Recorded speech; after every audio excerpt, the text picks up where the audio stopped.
In this video we'll be talking about Melting Heart pose or Anahatasana in Yin Yoga.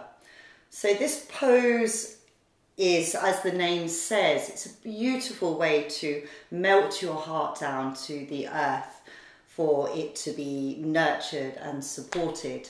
So it's a backbend whereby we get a lovely deep stretch across the front of our body, working into the earth element meridians of the stomach and spleen.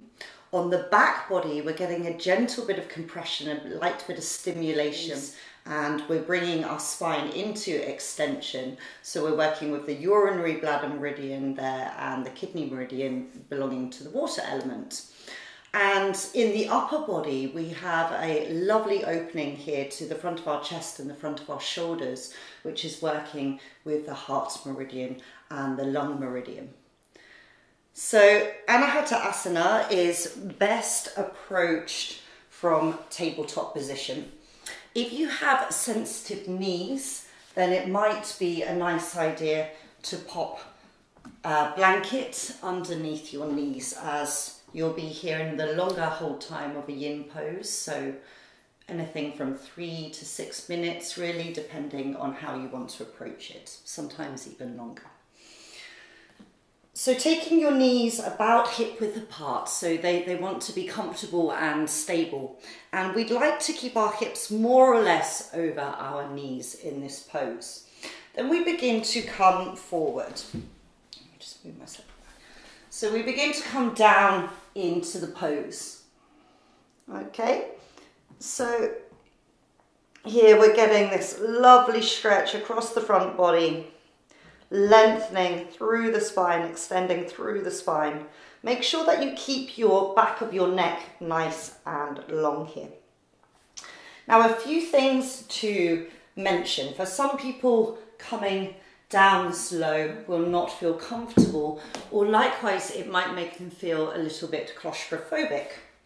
So in this case, feel free to take some kind of block for your head. But if you do so, make sure that you keep the back of your neck nice and long. So we don't really want to be doing this. Keep that chin working in towards your chest. Now I'm going to keep my head on here just so that you can hear me a little bit better for the sake of this demonstration. Another thing that might be happening here is you might be getting compression, so pinching in the top of the shoulders. Now to get around this, play about with the direction of your arms. So maybe they come a little bit wider out. That can work around the point of compression. Maybe your hands turn in or out slightly. Maybe you want to bend your elbows in a little bit and really just focus on the stretch a little bit more across the belly and those sensations in the back body. However, one nice way to move around compression, the issue of compression in the shoulders, is by taking your hands overhead into some kind of prayer position. Can feel quite nice. Now, the benefit of doing this is that you still get that deep opening here, running from underneath the armpit and along the back of the arm, really working into this heart and lung meridians that I was saying, the upper body meridians. And maybe with bringing your arms forward into that bent position, you might lose some of that benefit. So we get that deep opening all the way through our side body. And we're also kind of working here muscular-wise in opening up the attachment points of some of these back rotator cuff muscles, the big muscles on your back, the lats, the big swimmer's muscles. So that's one way that we can do it. If you are really, really open in this pose, then you may want to kind of take yourself even deeper by bringing your elbows onto blocks, or your forearms onto blocks, for example.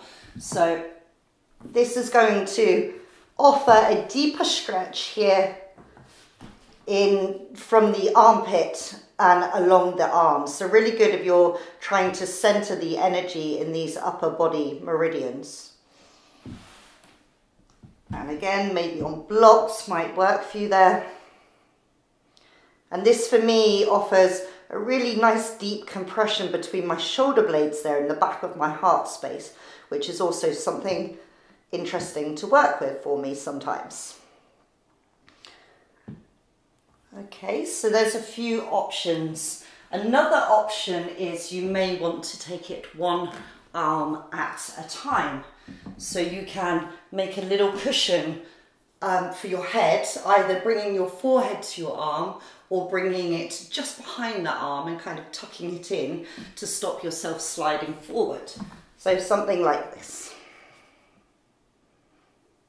I'll just show you on the other side. So there. And again, this other arm, play about with where you'd like to extend it out to, where it feels comfortable for you. So that might be a slightly more accessible option for some of you than both arms being out. You can even turn your head to one side and practice it like this, and then halfway through turn your head to the other side. But when you're in this pose, let's just really center on releasing, surrendering the heart center down towards the earth. And it can be a lovely place in which to bring some visualization work into the back of the heart space as well as the front. One other option for Anahata is that we can take it to the wall instead. So either kneeling or standing. I'll show you standing today. And then you can take your hands to the wall and drop forward into your back bend. And again, play about with the position of your hands. Maybe together can feel good. Maybe apart. And my forehead is resting onto the wall there. Take a little softness in the backs of the knees there. Maybe you need to walk the feet a bit closer forward towards the wall. Maybe you need to bring your hands a little bit further down with the elbows slightly bent. No right or wrong way to do this, just whatever feels best in your body for getting this beautiful chest and shoulder opener, the stimulation in across the spine and in the lower back, and this front body stretch. Okay, so that's Anahata. Hope you found that useful. Thanks for watching. Namaste. Bye-bye.